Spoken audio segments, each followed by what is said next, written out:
প্রিয় ছাত্রছাত্রী, আশা করি তোমরা সকলেই ভালো আছো। তোমাদের হাই মাদ্রাসা পরীক্ষা শুরু হচ্ছে 29শে জানুয়ারি থেকে। জীবনবিজ্ঞান ও পরিবেশ প্রশ্নপত্র সম্পর্কে একটু আলোচনা করার জন্যই আজকের এই ভিডিও। এখান থেকে একটা আমরা সামারি করে নেব যে প্রশ্নপত্র সম্পর্কে জানব, কিভাবে উত্তরপত্রে উত্তর লিখব। এছাড়াও স্ক্রিনে দেখতে পাচ্ছ 2024 সালের জীবনবিজ্ঞান ও পরিবেশের একটি প্রশ্নপত্র। এই প্রশ্নপত্রের এমসিকিউ এবং অতি সংক্ষিপ্ত প্রশ্নের উত্তর এবং সেই সঙ্গে গোটা প্রশ্নপত্রটি সম্পর্কে আলোচনা আজকে করব। তোমরা প্রশ্নপত্র হাতে পাওয়ার পর কি করবে সেটা একটু বলে নিই। তোমাদের এই রকম একটি প্রশ্নপত্র তোমরা পাবে জীবনবিজ্ঞান ও পরিবেশের। সেখানে দেখো কি লেখা থাকবে না, জীবনবিজ্ঞান ও পরিবেশ সাবজেক্টের নাম ইংলিশ এবং বাংলায় লেখা আছে, দেখতে পাচ্ছ। ফুল মার্কস 90 নম্বরের উত্তর দেবে কারা? For regular, casual, compartmental candidates. আর 100 নম্বরের পরীক্ষার উত্তর দেবে যারা external casual and compartmental candidates. তাহলে বুঝতে পেরেছো, যারা রেগুলার ছাত্রী তারা এই 90 নম্বরের পরীক্ষা দেবে, আর যারা এক্সটার্নাল হিসাবে আছে সেই সমস্ত ছাত্রছাত্রীরা 100 নম্বরের পরীক্ষা দেবে। এরপরে আমরা দেখতে পাচ্ছি এই পরীক্ষার জন্য সময় বরাদ্দ হয়েছে 3 ঘন্টা 15 মিনিট। দেখে নিই প্রথমে কি লেখা আছে। পরীক্ষা শুরুর প্রথম 15 মিনিট প্রশ্নপত্র পড়া। তাহলে প্রশ্নপত্র পড়ার জন্য দিচ্ছে 15 মিনিট। আর কিসের জন্য 15 মিনিট দিচ্ছে না, উত্তরপত্রে বিষয় অর্থাৎ কি সাবজেক্টে তুমি পরীক্ষা দিচ্ছ সেই সাবজেক্ট, তার নাম লেখা, রেজিস্ট্রেশন নম্বর লেখা এবং ক্রমিক নম্বর অর্থাৎ রোল ও নম্বর লেখা এর জন্য নির্ধারিত। অর্থাৎ 15 মিনিটের মধ্যে তোমাদেরকে বলা হচ্ছে যে প্রশ্নপত্র পড়বে আর উত্তরপত্রে সাবজেক্টের নাম অর্থাৎ বিষয়ের নাম, কি পরীক্ষা দিচ্ছ সেই পরীক্ষার নাম, তার তোমার রেজিস্ট্রেশন নাম্বার যেটা অ্যাডমিট থেকেও পাবে, রেজিস্ট্রেশন সার্টিফিকেট থেকে পাবে, আর ক্রমিক নম্বর অর্থাৎ রোল নাম্বার অ্যাডমিট থেকেও পাবে। সেগুলো লিখে নেবে আগে এই 15 মিনিটের মধ্যে। বাকি 3 ঘন্টা উত্তরপত্রে প্রশ্নের উত্তর লেখার জন্য। বুঝতে পেরেছ? আরেকটা কথা এখানে লেখা আছে, the figures in the right hand margin indicate marks for each question. প্রতিটি প্রশ্নের জন্য যে নাম্বার বরাদ্দ করা হয়েছে সেটি এই কোয়েশ্চেনের ডান দিকের মার্জিনে দেয়া আছে। Candidates are required to give their answers in their own words as far as practicable. অর্থাৎ পরীক্ষার্থীরা তার নিজের ভাষায় উত্তর দেওয়ার চেষ্টা করবে যতটা সম্ভব। এরপরের নির্দেশাবলী আমরা দেখতে পাচ্ছি কী লেখা আছে, অর্থাৎ নির্দেশাবলী বা ডিরেকশন, এটাও বাংলা এবং ইংরেজিতে লেখা আছে। আমরা দেখে নিই নির্দেশাবলী প্রথমে কী আছে। নিয়মিত পরীক্ষার্থীদের জন্য ক, খ, গ, ঘ বিভাগের প্রশ্নের উত্তর করতে হবে। অর্থাৎ যারা রেগুলার ক্যান্ডিডেট তাদের কোন কোন বিভাগ থেকে উত্তর করতে হবে না, ক, খ, গ, ঘ এই 4 বিভাগের প্রশ্নের উত্তর করতে হবে। তারপর বলা হচ্ছে দৃষ্টিহীন পরীক্ষার্থীদের জন্য বিশেষ নির্দেশিকা আছে। কোন বিভাগ থেকে না, ঘ বিভাগ। ঘ বিভাগের 4.1 প্রশ্নের পরিবর্তে তারা কি প্রশ্নের উত্তর দেবে না, 4.1 এর প্রশ্নের উত্তর দেবে। তারা 4.1 এর প্রশ্নের উত্তর দেবে না যারা দৃষ্টিহীন পরীক্ষার্থী। বহিরাগত পরীক্ষার্থীদের অর্থাৎ যারা এক্সটার্নাল পরীক্ষার্থী তাদের ক, খ, গ, ঘ ছাড়াও অতিরিক্ত ঙ বিভাগের প্রশ্নের উত্তর করতে হবে। অর্থাৎ তাদের ঙ বিভাগের প্রশ্নের উত্তর করতে হবে, কারণ তাদের 90 + 10 অর্থাৎ 100 এই উপবিভাগ থেকে 10 নম্বরের প্রশ্নের উত্তর তাদের করতে হয়, যেটা নিয়মিত অর্থাৎ রেগুলার পরীক্ষার্থীদের জন্য সেটা করতে হবে না। তারা শুধু একমাত্র করবে ক, খ, গ, ঘ এই 4টি বিভাগের থেকে যে প্রশ্নগুলো আছে তারই উত্তর দেবে তোমরা। তারপরের পয়েন্ট, কোন বিভাগ থেকে কটি প্রশ্নের উত্তর করতে হবে তা ওই বিভাগের শুরুতেই বলা আছে। অর্থাৎ আমরা যখন ক, খ, গ, ঘ বিভাগগুলো দেখব তার প্রতিটি বিভাগের শুরুতেই ইনস্ট্রাকশান বা ডিরেকশান দেয়া থাকবে যে তুমি কিভাবে প্রশ্নের উত্তর দেবে এবং কয়টি প্রশ্নের উত্তর দেবে। চলে আসি এরপরে আমরা প্রশ্নপত্রের বিভাগ কয়ে অর্থাৎ গ্রুপ এ, যেখান থেকে শুরু হচ্ছে এমসিকিউ অর্থাৎ সেই এমসিকিউ প্রশ্নের উত্তর, যেটি আমাদের 15 নম্বর থাকে এমসিকিউতে এবং প্রতিটি প্রশ্নের মান 1। এই জন্য লেখায় আছে দেখো, প্রতিটি প্রশ্নের সঠিক উত্তর নির্বাচন করে তার ক্রমিক সংখ্যা সহ বাক্যটি সম্পূর্ণ করে লেখো, প্রতিটি প্রশ্নের মান 1।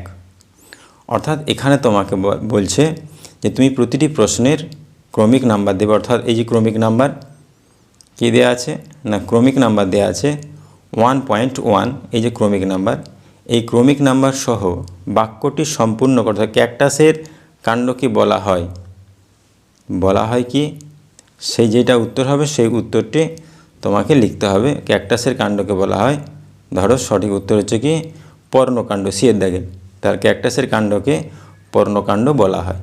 এইভাবে উত্তরটি লিখবে।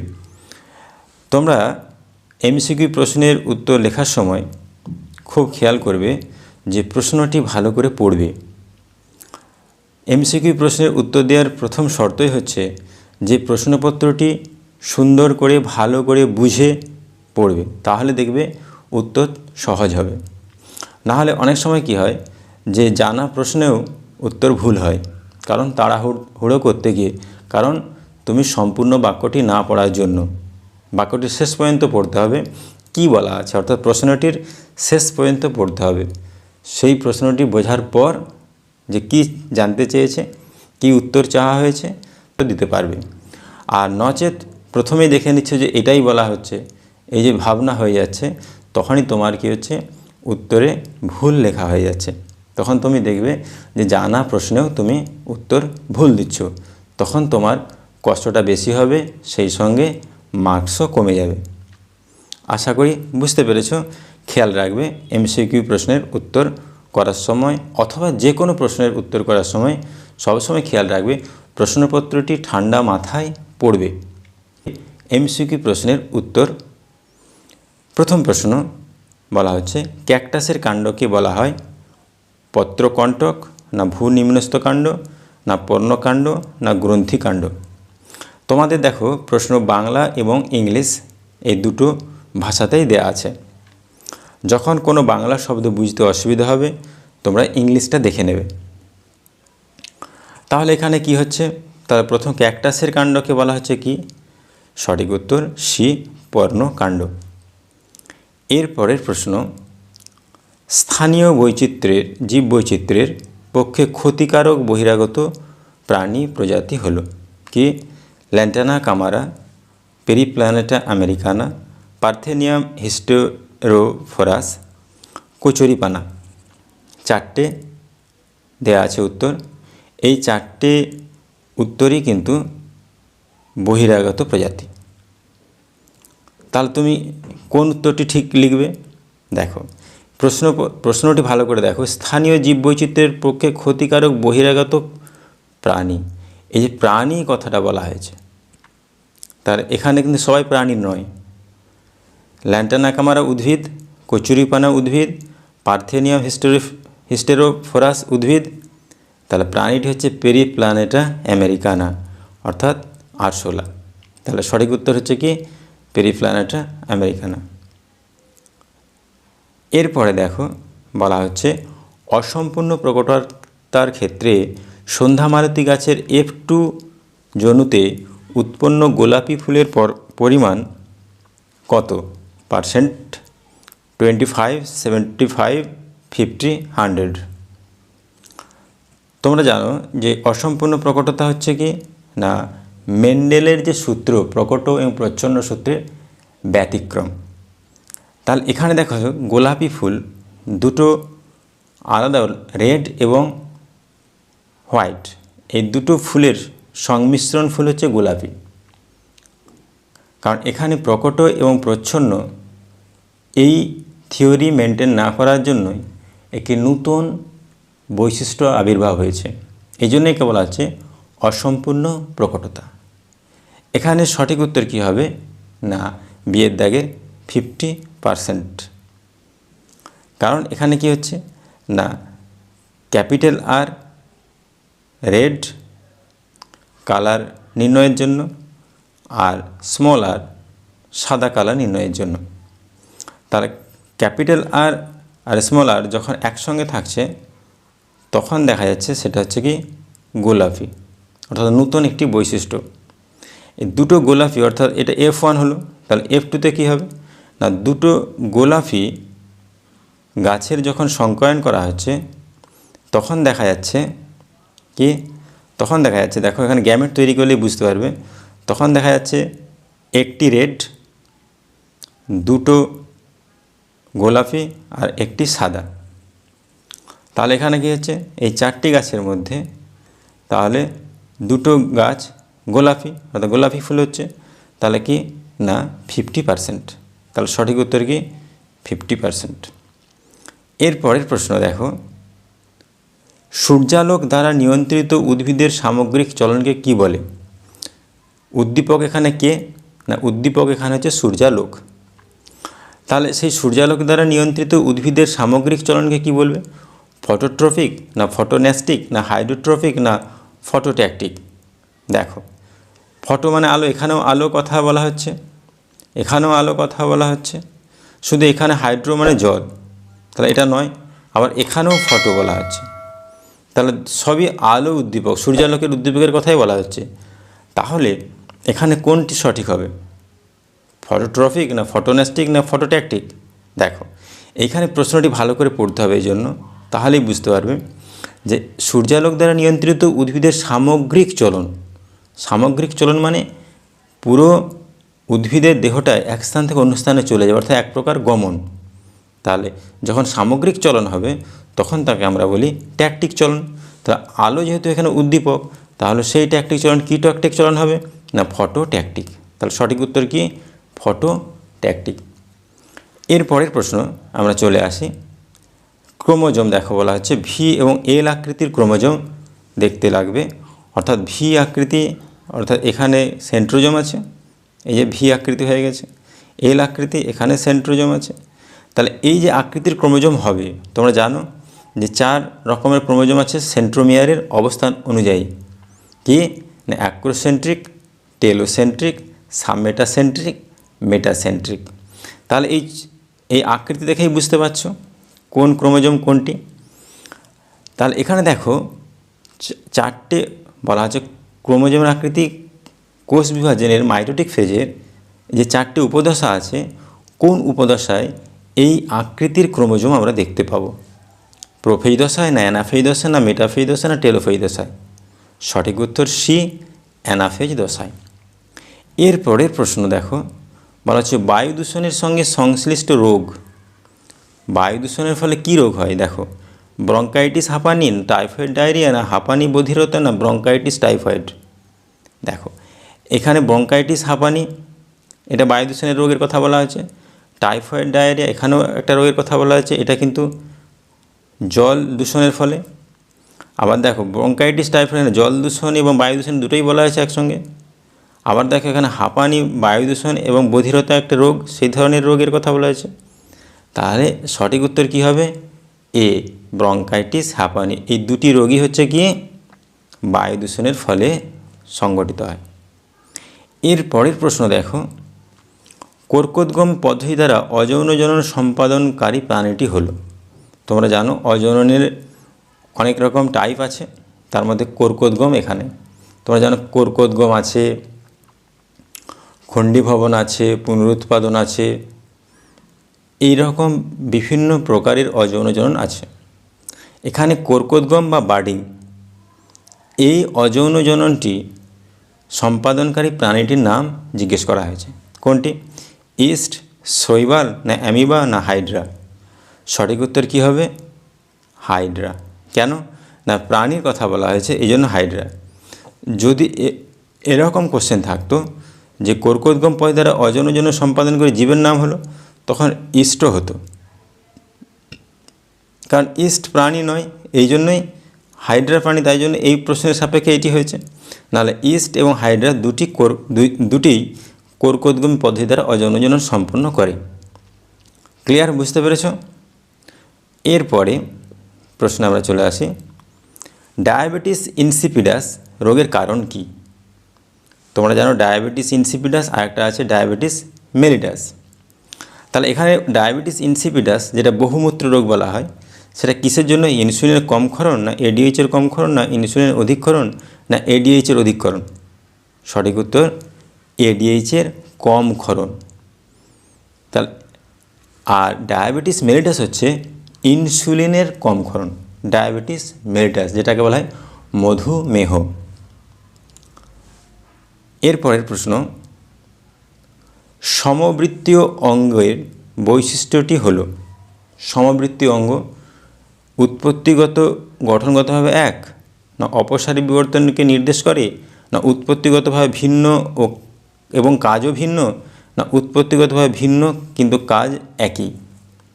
এই চারটি অপশান ভালো করে পড়তে হবে। তার আগে এখানে দেখে নিতে সমবৃত্তীয় কথার অর্থ কী।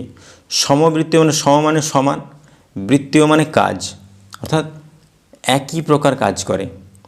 তাহলে কাজটাকে এখানে প্রাধান্য দেয়া হচ্ছে। তাহলে একই কাজ করে এমন তারা কারা?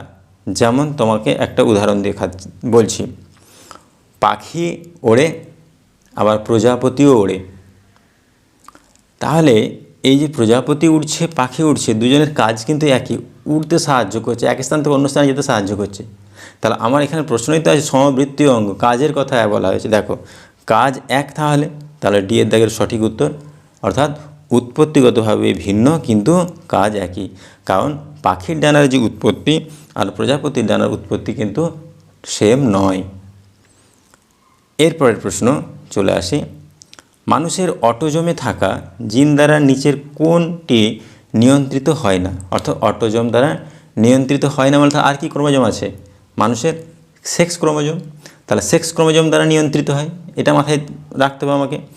তাহলে কি হিমোফিলিয়া বি, না রুলার জীব, না হিমোফিলিয়া সি, না থ্যালাসেমিয়া? দেখো তাহলে এক্স ক্রোমোজোম অটোজম দ্বারা নিয়ন্ত্রিত হয় না মানে এক্স ক্রোমোজোম দ্বারা নিয়ন্ত্রিত হয়। তাহলে এক্স ক্রোমোজোম দ্বারা নিয়ন্ত্রিত হয় কি? Haemophilia B. তাহলে এর দাগের উত্তরটি ঠিক। আর রুলার জীব হচ্ছে অটোজম দ্বারা, থ্যালাসেমিয়া জানো তোমরা অটোজম দ্বারা, আর হিমোফিলিয়া সিও হচ্ছে অটোজম দ্বারা। সপুষ্পক উদ্ভিদের নির্ণীত নিউক্লিয়াসের ক্রোমোজোম সংখ্যা। সপুষ্পক যে উদ্ভিদ আছে তার নির্ণীত নিউক্লিয়াস ক্রোমোজোম সংখ্যা কয়টি? দেখো এন মানে haploid, 3n triploid, 2n diploid. দেখো এখানে জিনিসটা কি না, এই এন সংখ্যক ক্রোমোজোম থাকবে কোথায়? না গ্যামেটে বা জনন কোষে। 2n কি না, 2n হচ্ছে জাইগোটে থাকে। আর কোথায় থাকে না, এই যে নির্ণীত নিউক্লিয়াস। তাহলে সঠিক উত্তর বি। আর 3n থাকছে শস্য নিউক্লিয়াসে, 3n। এর পরের প্রশ্ন, একটি নাইট্রোজেন স্থিতিকারী অর্থাৎ নাইট্রোজেন ফিক্সিং সায়ানোব্যাকটেরিয়া অর্থাৎ নীলাভ সবুজ শৈবাল। তাহলে এখানে কি আছে? Rhizobium, azotobacter, Clostridium, নস্টক। সঠিক উত্তর ডি নস্টক। এটি হচ্ছে সায়ানোব্যাকটেরিয়া। বাদবাকি দেখো রাইজোবিয়াম, অ্যাজোটোব্যাক্টর, ক্লোস্ট্রিডিয়াম এগুলো হচ্ছে ব্যাকটেরিয়া। রাইজোবিয়াম হচ্ছে মিথজীবী ব্যাকটেরিয়া, ক্লোস্ট্রিডিয়াম আর অ্যাজোটোব্যাক্টর হচ্ছে স্বাধীনজীবী ব্যাকটেরিয়া। তাহলে এখান থেকেও তুমি অনেক ব্যাকটেরিয়া সম্পর্কে জেনে গেলে এরা কী প্রকৃতির। এরপরে চলে আসি প্রশ্ন, আয়োডিপসিন রঞ্জক দেখা যায়। আয়োডিপসিন রড কোষ, কোন কোষ, স্নায়ু কোষ, মাস্ট কোষ? সঠিক উত্তর সি কোন কোষে। রড কোষে রডপসিন দেখা যায়। এরপরের প্রশ্ন, হট ডাইলিউট স্যুপ মডেল তত্ত্বের প্রবক্তা হলেন কে? হ্যারলিন, না ওপারিন, না হেকেল, না ফক্স? হট ডাইলিউট স্যুপের মডেলের প্রবক্তা হলেন কে? না হ্যালডেন। সঠিক উত্তর এ, হ্যালডেন। আর হেকেল তোমরা জানো বায়োজেনেটিক সূত্রের প্রবক্তা। আর ওপারিনকে জানো হচ্ছে কোয়াসার্ভের তত্ত্বের প্রবক্তা। আর ফক্সকে জানো সিডনি ফক্স মাইক্রোস্ফিয়ার মডেলের প্রবক্তা। এরপরের প্রশ্ন আমরা চলে আসি, দ্বিসংকর জনন পরীক্ষার F2 জনুর ফিনোটাইপিক অর্থাৎ বাহ্যিকভাবে যেটা প্রকাশিত বৈশিষ্ট্য, সেই F2 জনুর প্রকাশিত বৈশিষ্ট্য অনুপাত কোনটি? দেখো এখানে তোমার শুধু ডিফারেন্স করা দেয়া আছে পাজেল করার জন্য। তোমার সঠিক উত্তরটি দেখে নিতে হবে। সঠিক উত্তর ডি, 9:3:1। এতক্ষণ তোমরা এমসিকিউ প্রশ্নের উত্তর জানলে। আশা করি তোমরা এমসিকিউ প্রশ্নের উত্তরগুলো বুঝতে পেরেছো। তাহলে এইভাবে বুঝে বুঝে তোমাদের এমসিকিউ প্রশ্নের উত্তর দেবে, দেখবে 15তে 15ই পাবে, কোনো অসুবিধা নেই। তোমাদের মার্কস উঠবে প্রচুর। শুধু ঠান্ডা মাথায় উত্তরগুলো পরপর সুন্দর করে লিখে যাবে। দাগ নাম্বার দিতে ভুলবে না। অর্থাৎ যে কোশ্চেনই তুমি উত্তর দাও না কেন, আগে দাগ নাম্বার তারপরে উত্তর লেখা, এইটি মাথায় সবসময় রাখবে প্রতিটি সাবজেক্টের জন্য। এবং যে দাগ নাম্বার দেয়া থাকবে প্রশ্নে সেই দাগ নাম্বারটিই দেবে। তুমি আবার নতুন করে দাগ নাম্বার বানাতে যেও না। যে দাগ নাম্বার থাকবে সেই দাগ নাম্বার 1.14, 1.15 যা যা দাগ নাম্বার আছে, তুমি যেই দাগ নাম্বারের প্রশ্নের উত্তর দাও না কেন সেই প্রশ্নের সঙ্গে যুক্ত যে দাগ নাম্বার সেইটি মনে করে দেবে। আগে দাগ নাম্বার পরে উত্তর, কারণ দাগ নাম্বারবিহীন উত্তর মানে সেই উত্তরের কোনো মূল্য নেই। এরপরে আমরা চলে আসি অতি সংক্ষিপ্ত বা ভেরি শর্ট অ্যান্সার কোশ্চেন, যেটা বিভাগ খ থেকে দিতে হয় এবং এখানে 21টি প্রশ্নের উত্তর করতে হয়। তোমাদের প্রশ্ন দেওয়া থাকে 26টি প্রশ্ন দেওয়া থাকে, তার থেকে 21টি প্রশ্ন করতে হয়। প্রতিটি প্রশ্নের মানই হচ্ছে 1, এখানেও 1, তাহলে 21 আর ওদিক থেকে 15 হয়ে গেল। 36 নাম্বার তুমি দেখো সবই শর্ট কোশ্চেন 1 নাম্বারের। তার ফলে নাম্বার প্রচুর উঠবে যদি ধৈর্য ধরে ঠান্ডা মাথায় উত্তরগুলো লিখে যাও। তোমরা জানো এই 21 নাম্বারের মধ্যে 4 প্রকারের প্রশ্ন থাকে সাধারণত। আমরা প্রথমে দেখতে পাবো শূন্যস্থান পূরণ। আর আরেকটা কথা তোমাদের বলে নিই যে যখনই কোনো উত্তর দেবে বিভাগের, প্রতিটি বিভাগের প্রশ্নের সেই বিভাগের প্রশ্নগুলি একসঙ্গে লেখার চেষ্টা করবে। সেটা শেষ হয়ে গেলে আবার পরের বিভাগের প্রশ্নের উত্তর দেবে, তাহলে খাতাটি আরও সুন্দর ও মার্জিত হবে। চলবে আমরা দেখে নিই কি নির্দেশ দেওয়া হয়েছে প্রশ্নগুলির জন্য। বলা হয়েছে প্রথমে প্রশ্ন হচ্ছে শূন্যস্থান পূরণ। নিচের বাক্যগুলিতে উপযুক্ত শব্দ বসিয়ে শূন্যস্থানগুলি পূরণ করো, যে কোনো 5টি, 5 নাম্বার, অর্থাৎ প্রতিটি প্রশ্নের মান 1। উপযুক্ত শব্দ বলতে যে উত্তরটি হবে সেই উত্তরটি বসানোর কথা বলা হয়েছে। প্রথম প্রশ্ন আমরা দেখে নেব 2.1-এ বলা হয়েছে বাতাসে ভাসমান ধোঁয়া, ছাই, ধূলিকণা, পরাগরেণু ইত্যাদির সূক্ষ্ম কণাকে একত্রে ড্যাশ শূন্যস্থানে অর্থাৎ কী হয় সেটা বলে, যা ফুসফুসে বিভিন্ন রোগ সৃষ্টি করে। তাহলে এই যে সূক্ষ্ম কণাকে একত্রে কি বলে, এইটি সঠিক উত্তর শব্দটি লিখতে হবে। উপযুক্ত শব্দ এটাই, সেটা হচ্ছে সঠিক উত্তর কি হবে SPM, যার সম্পূর্ণ নাম সাসপেন্ডেড পার্টিকুলেট ম্যাটার। এইটিকে বলা হয় বাতাসে ভাসমান। তাহলে এই যে উত্তর হলো SPM, এই SPM লেখার পর এর নিচে আন্ডারলাইন করে দেবে, তো পরীক্ষক বুঝতে পারবেন আরও সহজেই। এরপরের প্রশ্ন, ড্যাশ হরমোন প্রোটিন ফ্যাট থেকে গ্লুকোজ উৎপাদনে বাধা দেয়, অর্থাৎ ফ্যাট এবং প্রোটিন থেকে গ্লুকোজ উৎপাদন হতে দেয় না, সেটা কোন হরমোন? কি না, সঠিক উত্তর হবে ইনসুলিন। ইনসুলিন হরমোন তাহলে ইনসুলিন লেখার পর তার নিচে আন্ডারলাইন করবে। পরের প্রশ্ন, আধুনিক ঘোড়ার খুর হলো তাদের পূর্বপুরুষের ড্যাশ নম্বর আঙুলের রূপান্তর। অর্থাৎ ঘোড়ার খুর তাদের পূর্বপুরুষের কত নম্বর আঙুলের রূপান্তর হয়েছে?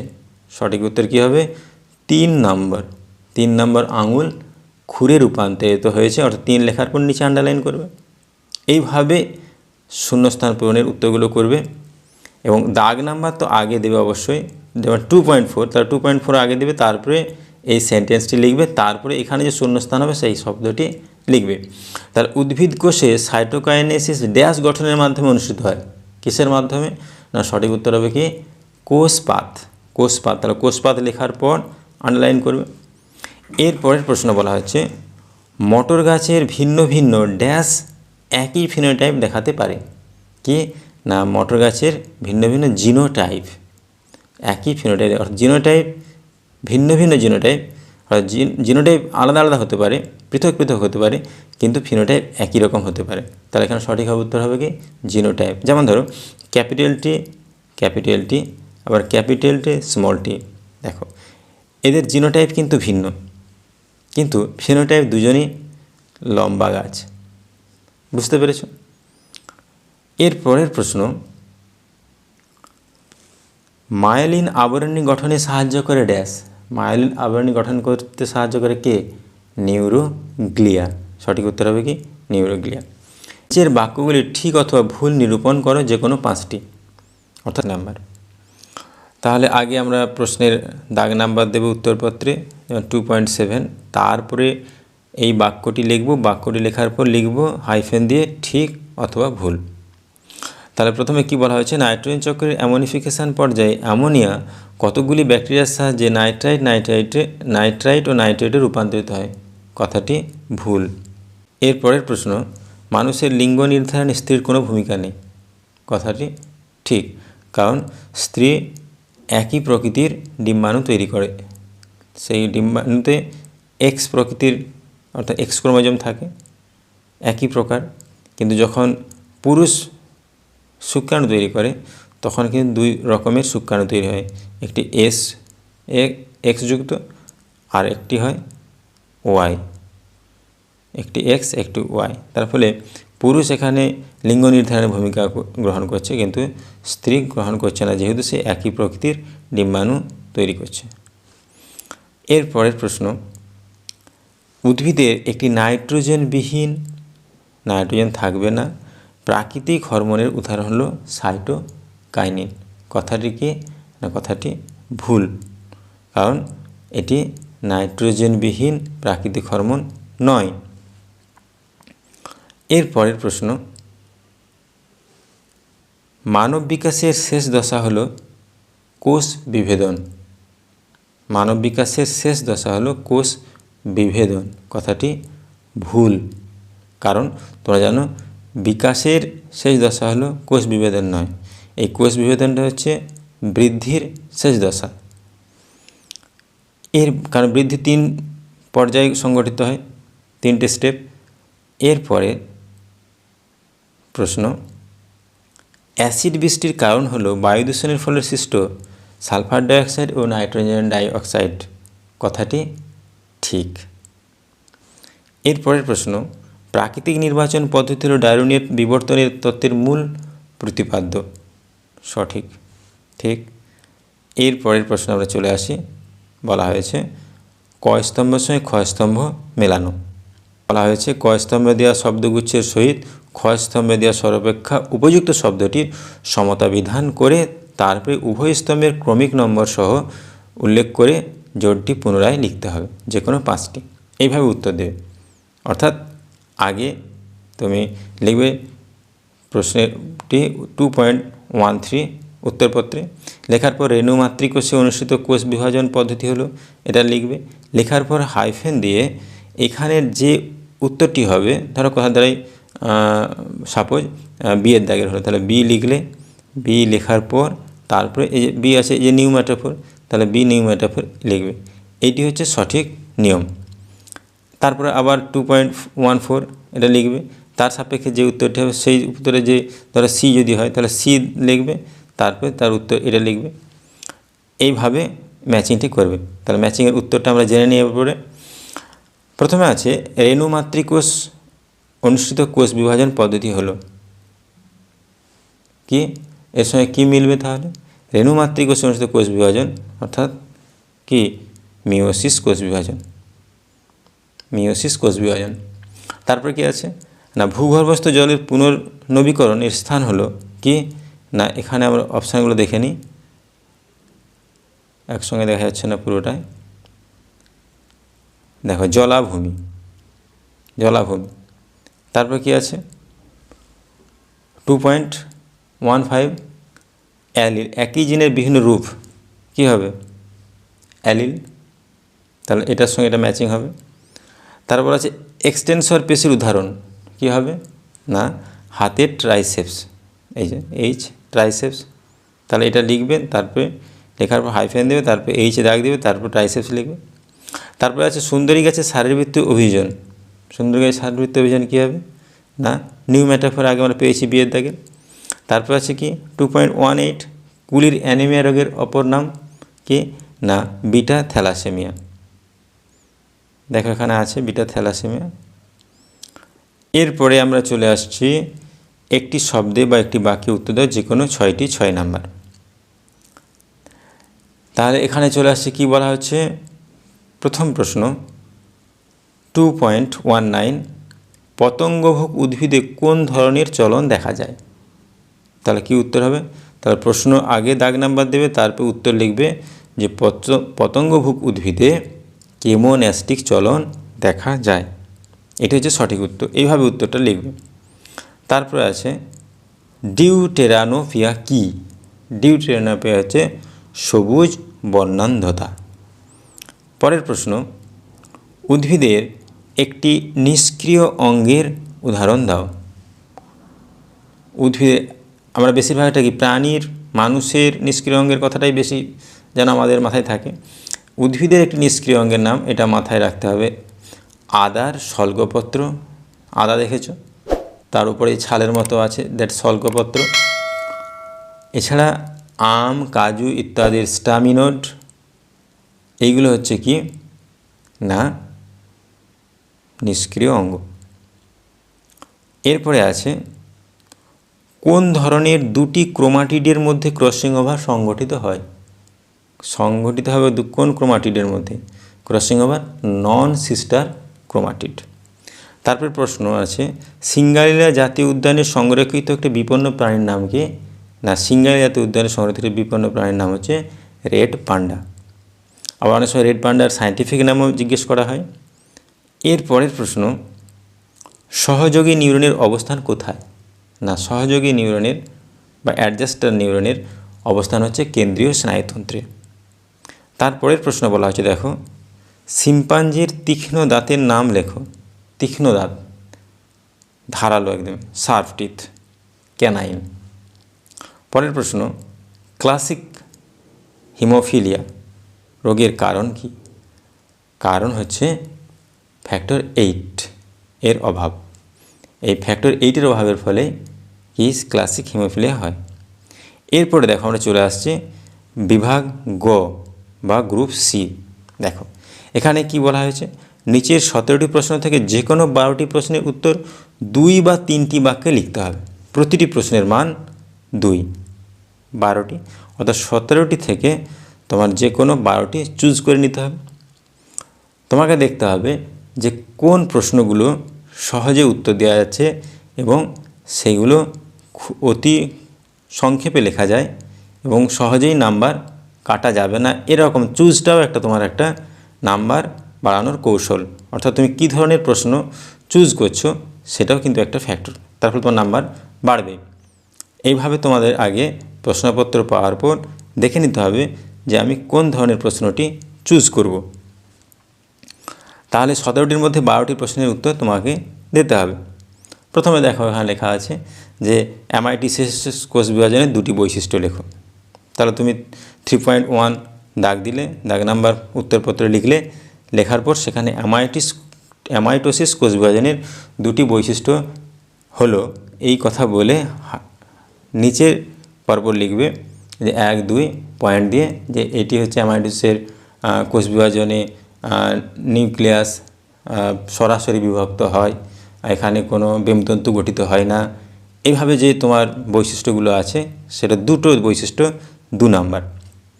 তারপরে ভালো আছে দেখো 3.2 মানব অক্ষিগুলোকে দুটি প্রতিসারক মাধ্যমের নাম। প্রতিসারক অর্থাৎ আলো পাস করতে পারে সে জায়গা দিয়ে। তাহলে তোমরা জানো যে কোনো দুটি জিজ্ঞেস করেছে, দুটি লিখলেই তুমি তাহলে উত্তর পেয়ে 2 নাম্বার পেয়ে যাবে। কীভাবে উত্তরটা লিখবে না, মানব অক্ষিগুলোকে দুটি প্রতিসারক মাধ্যমের নাম হলো দিয়ে হাইফেন দিয়ে নিচে নিচে পরপর লিখবে। তাহলে দুটি জিজ্ঞেস করেছে, তোমরা জানো কর্নিয়া আছে, লেন্স আছে, অ্যাকুয়াস হিউমার আছে, ভিট্রিয়াস হিউমার আছে, এতগুলো 4টে আছে। তুমি যে কোনো দুটো লিখতে বলেছে, দুটো লিখবে। এরপরের প্রশ্ন, পিতার থেকে উদ্ভূত গ্যামেটগুলির স্বাভাবিক ক্রোমোজোম বিন্যাস লেখো। পিতার থেকে যে গ্যামেট অর্থাৎ গ্যামেট জানো, পিতা অর্থাৎ পুরুষ 2 রকমের গ্যামেট তৈরি করতে পারে, একটি এক্স যুক্ত ক্রোমোজোমযুক্ত শুক্রাণু আর একটি ওয়াই ক্রোমোজোমযুক্ত শুক্রাণু, 2 রকম শুক্রাণু। তাহলে ক্রোমোজোম বিন্যাস বলেছে, তাহলে কী হবে, ওর সঙ্গে আর কে থাকবে না, অটোজোমে থাকবে। তাহলে বিন্যাস হবে 20A প্লাস এক্স, এটা একটা, আর একটা হবে কি 20A প্লাস ওয়াই, এটা একটা। তাহলে কি পিতার থেকে উদ্ভূত গ্যামেটগুলির স্বাভাবিক ক্রোমোজোম বিন্যাস হলো কি এটা একটা, এটা একটা। তাহলে তুমি কী হবে 2 নাম্বার পেয়ে যাবে। এরপরে আছে এক্সিটু ইনসিটু সংরক্ষণের পার্থক্য লিখবে দুটো। তোমরা জানো ইনসিটু মানে কি না, প্রাকৃতিক বাসস্থানের মধ্যেই তাকে রাখা হচ্ছে যে বাসস্থানে সে জন্মেছে। আর এক্সিটু হচ্ছে কি না, তাকে প্রাকৃতিক বাসস্থানের বাইরে নতুন একটা বাসস্থানে তাকে পরিবেশে তাকে সংরক্ষণ করা হবে। এইভাবে তুমি লিখবে, তার উদাহরণ দেবে। এরপরে চলে আসছি 3.5, যেমন অ্যাবায়োজেনেসিস তত্ত্বের সমর্থনে মিলার উরের পরীক্ষায় ব্যবহৃত বিকারক অর্থাৎ কি না, which reactants were use in experiment of Miller and Urey in support of the theory of abiogenesis. এই যে মিলার এবং উরে, তিনি যে অ্যাবায়োজেনেসিস তত্ত্বের প্রবক্তা, তার তত্ত্বের সমর্থনে যে পরীক্ষা করেছিলেন তাতে কি কি রিঅ্যাক্ট্যান্টস ব্যবহার করেছেন সেইগুলোর কথা জিজ্ঞেস করা হয়েছে। কি না, মিথেন, অ্যামোনিয়া, হাইড্রোজেন, জলীয় বাষ্প। অনেক সময় পরীক্ষা থাকে এই মিথেন, অ্যামোনিয়া, হাইড্রোজেনের অনুপাত থাকে যে 2:2:1। ওকে, এরপরে প্রশ্ন দেওয়া হয়েছে দেখো, বংশগতি সংক্রান্ত মেন্ডেলের দ্বিতীয় সূত্র যেটা স্বাধীন বিন্যাস সূত্র তোমরা জানো, সেই সূত্রটি তোমরা লিখবে। এরপরে বলা হয়েছে ভারতীয় একশিঙ্গ গন্ডারের সংখ্যা হ্রাসের 2টি কারণ কি। অনেক রকম কারণ আছে গন্ডারের, যে চোরা শিকার, বাসস্থানের অভাব, বাসস্থান ধ্বংস হয়ে যাচ্ছে, এরকম তুমি কারণগুলো পয়েন্ট আকারে লিখবে এবং তার সম্পর্কে লিখবে। এরপরে দেখো বলা হচ্ছে 3.8, মাছের গমনে সাহায্য করে যে কোনো 2টি বিজোড় পাখনার নাম লেখো।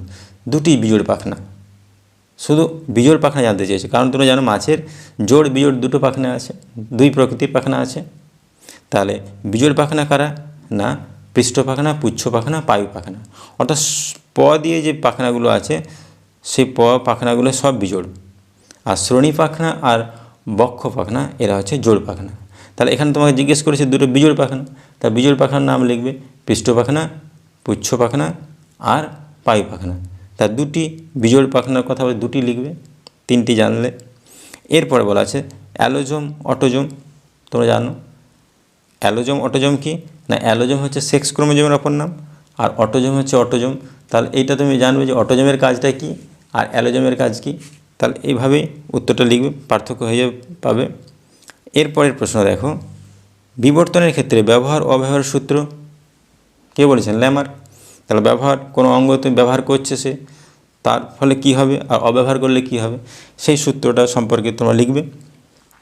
এরপরে বলা হয়েছে জীববৈচিত্র্যের ক্ষেত্রে 2টি ক্ষেত্রে জীববৈচিত্র্যের ভূমিকা উল্লেখ করো। খাদ্য উৎপাদনের ক্ষেত্রে আর ওষুধি, আর অন্য কিছু লিখতে হবে, শুধু খাদ্য উৎপাদনের সম্পর্কে লিখবে, ওষুধি প্রস্তুতির সম্পর্কে লিখবে, জীববৈচিত্র্যের ভূমিকা। এরপরে বলা হয়েছে যে দ্বিসংকর জননের ক্ষেত্রে কালো বর্ণ, মসৃণ লোমযুক্ত ও গিনিপিগের জিনোটাইপগুলি লেখো। তাহলে কি বলছে না, কালো বর্ণ হবে এবং মসৃণ লোম। কালো বর্ণ কি, বিবি কালো বর্ণ, আর কি হচ্ছে মসৃণ লোম, বোঝা গেল। কালোর জন্য ক্যাপিটাল বি আর মসৃণের জন্য, কারণ অমসৃণ এখানে বলা হয়েছে আর, তাহলে এর প্রচ্ছন্ন কী হবে ছোট হাতের আর, কি বোঝা গেল। তাহলে দ্বিসংকরজনের ক্ষেত্রে কালো বর্ণ মসৃণ লোমযুক্ত গিনিপিগের জিনোটাইপগুলি লেখো। কী প্রকৃতির হতে পারে? এটা একটা হতে পারে, আরেকটা হতে পারে ক্যাপিটাল বি স্মল আর স্মল আর, কারণ মসৃণ লোম এটা হচ্ছে প্রচ্ছন্ন বৈশিষ্ট্য, তাহলে দুটোই সেম হবে, অর্থাৎ স্মল হাতের আর হবে।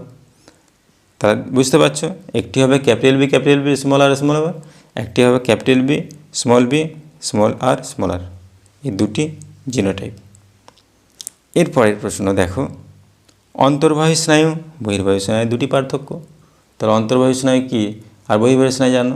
অন্তর্বাহী অর্থাৎ গ্রাহক থেকে কেন্দ্রীয় স্নায়ুতন্ত্রে পৌঁছাচ্ছে তথ্যটা নিয়ে আসছে অন্তর্বাহী, আর বহির্বাহী কী হচ্ছে না কেন্দ্রীয় স্নায়ুতন্ত্র থেকে কারকে নিয়ে আসছে, ইফেক্টরে নিয়ে আসছে তথ্যটা। এইগুলো দেখবে অন্তর্বাহী বহির্বাহী স্নায়ুর দুটি পার্থক্য এভাবে লিখতে পারবে। এরপরে আছে দেখো রেড গ্রন্থির অবস্থান কাজ। রেড গ্রন্থি কোথায় থাকে? রুই মাছের পটকার অগ্রপ্রকোষ্ঠে আছে। কাজ কি? সে গ্যাস উৎপাদন করছে, গ্যাস উৎপাদন করে বডিটাকে কী করছে জলের ভিতরে নামাতে এবং উপরে ওঠাতে সাহায্য করছে। সেটা তোমরা দেখবে, বই পেয়ে যাবে, একদমই খুব সহজ পড়া।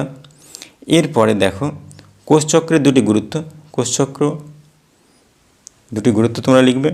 এরপরে বলা আছে জীবজগতে ইউট্রোফিকেশনের কুপ্রভাব, ইউট্রোফিকেশন বলে কী ক্ষতি হয় সেটা সম্পর্কে বলবে। আর তারপর বলা হচ্ছে শুষ্কনালীর দুটি কাজ লিখবে। তাহলে এই গেল 2 নম্বরের প্রশ্নের সম্পর্কে তোমাদের একটা আইডিয়া। তাহলে খুবই ছোট ছোট করে লিখলেই চলবে, বেশি লিখতে হবে না। এরপরে দেখো বিভাগ ঘ, অর্থাৎ এটা হচ্ছে শেষ বিভাগ, যেটি 5 নাম্বার করে থাকে, প্রতিটি প্রশ্নের মান 5, 6টা উত্তর দিতে হয়। কী লেখা আছে এখানে দেখো 4 দাগের নিচের 6টি প্রশ্ন বা তার বিকল্প প্রশ্নের উত্তর লিখতে হবে। এখানটা ভালো করে বুঝে নিতে, 6টি প্রশ্ন অথবা তার বিকল্প। দৃষ্টিহীন পরীক্ষার্থীদের জন্য 4.1 নম্বর প্রশ্নের পরিবর্তে 4.1a প্রশ্নের উত্তর করতে হবে, প্রতিটি প্রশ্নের মান 5। এই প্রশ্ন 4.1 প্রশ্ন অথবা, তাহলে এই যে 4-এর দাগে 4.1, এই 4.1 প্রশ্ন দাগের দুটো প্রশ্ন আছে, একটা 4.1-এর একটা প্রশ্ন, একটা অথবা। হয় তুমি 4.1-এরটা করতে পারো, আর যদি এটা না পারো তাহলে তুমি করতে পারবে 4.1-এর অথবাটা করতে পারবে।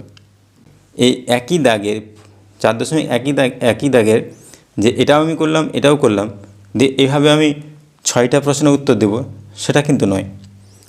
হয় তুমি 4.1-এর এই প্রশ্নটির উত্তর করতে পারবে, যদি এটা করতে না পারো এটা করতে পারবে। এইটা মাথায় রাখতে হবে, কখনোই একই দাগের দুটো প্রশ্নের উত্তর করতে পারবে না। যখন তুমি 4.1-এর উত্তর দেবে তখন 4.1 প্রশ্নপত্র লিখবে। যদি তুমি এটা না করো, যদি এইটার উত্তর দাও অথবার, তাহলে 4.1 লিখে অথবা লিখবে, দিয়ে তুমি উত্তরটা লিখবে। এইভাবে উত্তরগুলো দেওয়ার চেষ্টা করবে, কারণ তুমি 4.1 যখন দিচ্ছ তখন এই প্রশ্নের উত্তরটা দিচ্ছ, যখন 4.1 অথবা দিচ্ছ তখন এই প্রশ্নের উত্তর দিচ্ছ, এটা খেয়াল রাখতে হবে। সেই জন্য অথবা শব্দটি তোমাকে কিন্তু ব্যবহার করতে হবে যখন তুমি অথবার প্রশ্নের উত্তরটি দেবে।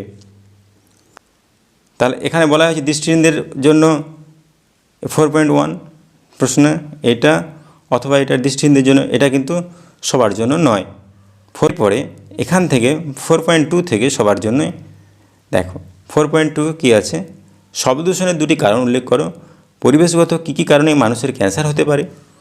দেখো এখানে প্রশ্ন দুটো ভাগ আছে, আবার পার্ট। শব্দ দূষণের দুটি কারণ, তার জন্য 2 মার্কস, আবার পরিবেশগত কারণে মানুষের ক্যান্সার হতে পারে কী কারণে, তার জন্য 3 নাম্বার। এই করে কত হচ্ছে 5 নাম্বার। বুঝতে পেরেছো? এবার তুমি যদি এই উত্তরটা না দিতে পারো 4.2, তাহলে তুমি এই উত্তরটা দিতে পারো তাহলে কী দেবে, নাইট্রোজেন চক্রের ধাপসমূহ একটি পর্যায় চিত্রের সাহায্যে দেখাও। তাহলে প্রশ্নপত্রে এই প্রশ্নের দাগ নাম্বারটি কীভাবে দেবে, যদি তুমি 4.2 এর দাও উত্তর, তাহলে 4.2 লিখলে উত্তরপত্রে, আর যদি তুমি এটা দাও তাহলে 4.2 অথবা লিখে তারপর উত্তর দেবে। কখনোই একই দাগে দুটি প্রশ্নের উত্তর দেয়া যাবে না। প্রতিটি দাগ থেকে দুটির মধ্যে যে কোনো একটি। এইভাবে তোমরা প্রতিটি প্রশ্নের উত্তর দেওয়ার চেষ্টা করবে। এখানে কি আছে, জৈব অভিব্যক্তির সমর্থনে মেরুদণ্ডী প্রাণীর হৃৎপিণ্ড ও অগ্রপদের তুলনামূলক সারিস্থান ব্যাখ্যা করো। অথবা বলা আছে কি না, পায়রার বায়ুথলির অভিযোজনগত দুটি গুরুত্ব উল্লেখ করো। মরু পরিবেশে জলের অপচয় কমানোর জন্য উটের 3টি শারীরবৃত্তীয় অভিযোজনগত বৈশিষ্ট্য লেখো। দেখো 2 + 3 = 5।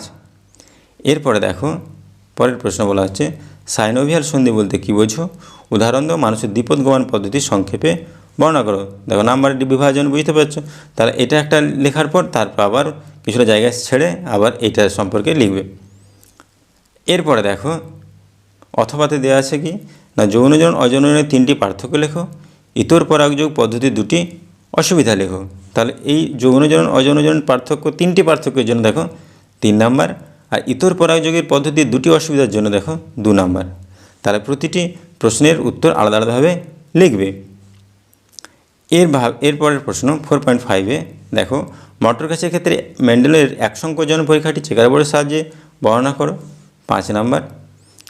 আর অথবার কোশ্চেনে দেওয়া আছে একই দাগের জেনেটিক কাউন্সেলিং বলতে কী বোঝো, বর্ণান্তরে কীভাবে বংশগত সঞ্চয়ন ঘটে তা একটি ক্রসের সাহায্যে ব্যাখ্যা করো। দেখো এখানে 2টো ভাগের নাম্বার দেওয়া আছে 2 + 3। এরপরে দেখো পরের প্রশ্ন, একটি অঞ্চলকে জীববৈচিত্র্য হটস্পট হিসাবে ঘোষণা করার জন্য কী কী শর্ত বিবেচনা করা হয়। ভারতের যে কোনো 2টি জীববৈচিত্র্য হটস্পটের নাম লেখো। দেখো 3 + 2, তাহলে জীববৈচিত্র্য হটস্পট হিসাবে ঘোষণা করার জন্য শর্ত আছে, তার জন্য 3 নাম্বার। আর ভারতের যে 2টি জীববৈচিত্র্য হটস্পটের নাম, শুধু নাম 2টির জন্যই 2 নাম্বার। দেখো এই করে 5। এরপরে আছে অথবা, হয় এই প্রশ্নটি করতে না পারলে এটি। তাহলে সুন্দরবনের 2টি পরিবেশগত সমস্যার সম্ভাব্য ফলাফল বিশ্লেষণ করো। জীববৈচিত্র্য সংরক্ষণ, জয়েন্ট ফরেস্ট ম্যানেজমেন্টের ভূমিকা কী। এতক্ষণ তোমরা বুঝতে পারলে যে প্রশ্নপত্রটি কেমন, কিভাবে উত্তর দিতে হবে। এখানে দেখা আছে দাগের, যেটা কেবলমাত্র বহিরাগত পরীক্ষার্থীর জন্য, যাদের 100 নম্বরের পরীক্ষা উত্তর দিয়েছে এক্সটার্নাল ক্যান্ডিডেট যারা, তাদের জন্য। দেখো এখানে বহিরাগতের জন্য 4টি প্রশ্নে উত্তর দিতে হবে, 4 নাম্বার, 1 নাম্বার করে। বলা হচ্ছে কি অভিব্যক্তির মূল উৎস কী, পরিব্যাপ্তি বা মিউটেশন। পরে বলা হচ্ছে বুলবিলের একটি কাজ কি, অঙ্গজ বংশবিস্তারে সাহায্য করে। তারপর বলা হচ্ছে কি সিএনএসের সম্পূর্ণ নাম কি, সিএনএসের সম্পূর্ণ নাম সেন্ট্রাল নার্ভাস সিস্টেম। তারপর বলা হচ্ছে রেড ডাটা বুক কি না, পৃথিবীর বিপদগ্রস্ত জীবের তথ্য সম্বলিত বই, সেটি হচ্ছে IUCN প্রকাশ করে, সেটি হচ্ছে রেড ডাটা বুক। তারপর বলা হচ্ছে একটি বহিঃক্ষরার গ্রন্থির নাম বলো। বহিঃক্ষরার গ্রন্থি লালা গ্রন্থি, গ্যাস্ট্রিক গ্রন্থি, ঘর্মগ্রন্থি, এগুলো হচ্ছে বহিঃক্ষরার গ্রন্থি। এরপরে দেখো এখানে 4 নাম্বার হয়ে গেলো, 1 নাম্বার করে 4টে কোশ্চেন, 4 নাম্বার। এরপর 3টে কোশ্চেন দেখো কি বলা হয়েছে, 3 দুগুণে 6 নাম্বার। এরা 2 নাম্বার করে। তার 3টে কোশ্চেন। গ্রিন হাউসের প্রভাব বলতে কী বোঝো, তার গ্রিন হাউসের প্রভাবের সংজ্ঞাটা লিখবে। হরমোন স্নায়ুতন্ত্র 2টি পার্থক্য লেখো। হরমোন এবং স্নায়ু 2টি পার্থক্য বই পেয়ে যাবে সুন্দর করে। গ্রাফটিং বলতে কী বোঝো পাবে। এরপরে দেখো প্রাণীজগৎ থেকে কানেক্টিং লিঙ্কের 2টি উদাহরণ দাও। কানেক্টিং লিঙ্ক অর্থাৎ 2টো ভিন্ন প্রাণীর মধ্যে যোগাযোগ রেখেছে, মাঝে মিডিলে তার 2টো ক্যারেক্টারই রয়েছে। যেমন ধরো আর্কিপটেরিক্স, সেখানে তুমি দেখতে পাবে যে পাখির বৈশিষ্ট্য আছে, সরীসৃপের বৈশিষ্ট্য আছে, that is the connecting link. সেরকম এখানে এই পেরিপেটাস, কানেক্টিং লিঙ্ক এখানে যে পেরিপেটাস আছে, প্লাটিপাস আছে, এগুলো হচ্ছে কানেক্টিং লিঙ্ক। আর মিসিং লিঙ্ক হচ্ছে আর্কিপটেরিক্স। এরপরে দেখো বলা আছে প্রকট ও প্রচ্ছন্ন বৈশিষ্ট্যের 2টি পার্থক্য লেখো। এগুলো সব বুঝতে পারছো, 2টো পার্থক্য 2 নাম্বার। এই গেল তোমাদের 2024 সালের জীবনবিজ্ঞান প্রশ্নের উত্তর এবং প্রশ্ন সম্পর্কে আলোচনা। তোমাদের সকালের পরীক্ষা ভালো হোক এই কামনা করি। আশা রাখি তোমরা সবাই ভালো নাম্বার পাবে, ভালো তোমাদের পরীক্ষা হবে। আজ এই পর্যন্তই। সবাই ভালো থেকো, ভালো করে পরীক্ষা দাও। আবার দেখা হচ্ছে পরের ভিডিওতে